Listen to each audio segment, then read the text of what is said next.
Inani kakulot o ka-damage ang buhok sa piling gwapa karon oy. Anyway day, mayong adlaw di ay sa tuang tanan no. So ang ginabuhatin ako sa buhok sa akong client karon nga piling gwapa ba.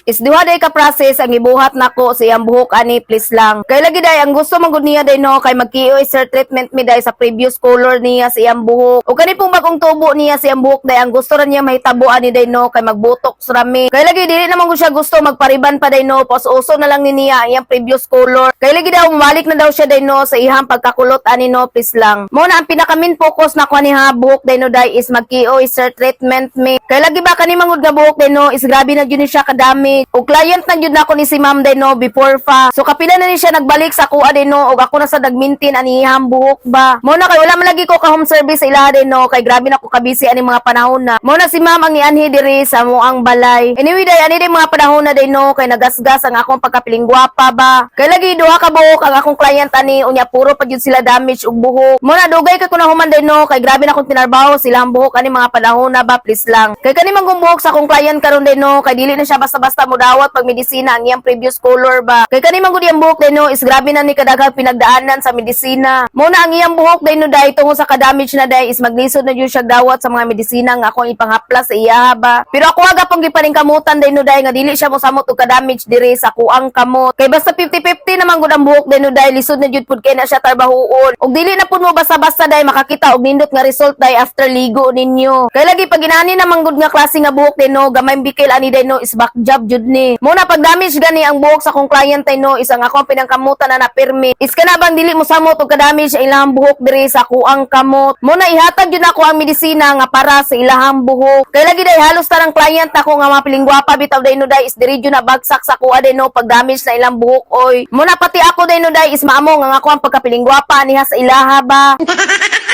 Anyway day pag human sa duha ka process sa buhok sa piling gwapa ba. So inana na day ka shiny ang iyang buhok. Pero day pag maligo mo day no is dili na ni siya inani ka shiny jud sama sa pagkahuman jud. Kay lagi ba giagi man gud ato ni siya og plansya no please lang. So lahi ra jud result day pag human og plansya day ug pag human ninyo og ligo. So mao jud ay tinuod mga piling gwapa no. Og mao ra day to no bye mo oy.